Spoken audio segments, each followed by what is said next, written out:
I've created a variety of videos that explain examples of C code to help learners better understand the language. In the following example, the program first displays the message.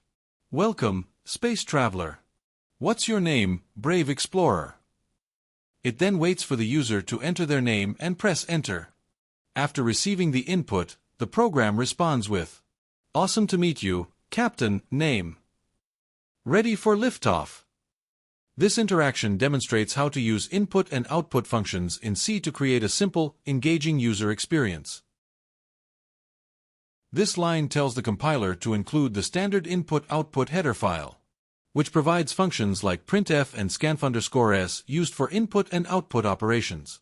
Next, this line defines a calculation, which tells scanf_s how much the buffer can safely hold. This helps prevent buffer overflows, which can lead to crashes and security vulnerabilities. This line identifies the name of the function main.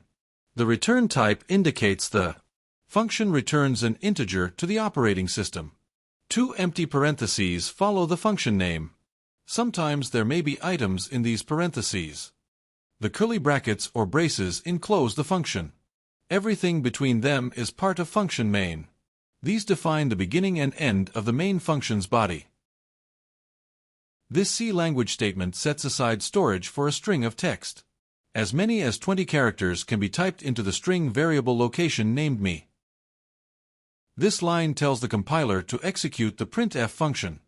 It displays the text string in double quotes. This is a prompt asking for your input. Scanf reads input from standard input, usually the keyboard. That input is defined by %s, which tells scanf to look for a string of text and to stop looking when you press the enter key. Me is the character array where the input will be stored.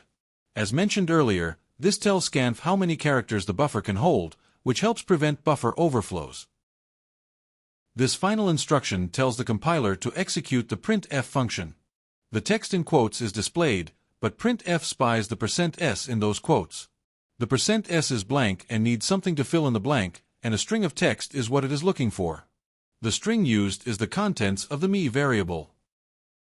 Returning 0 means successful execution. It's best practice and part of writing clean standard-compliant C code. Final note, the backslash and the little n represents the character produced by pressing the enter key. Now, let's have a look at the code in action.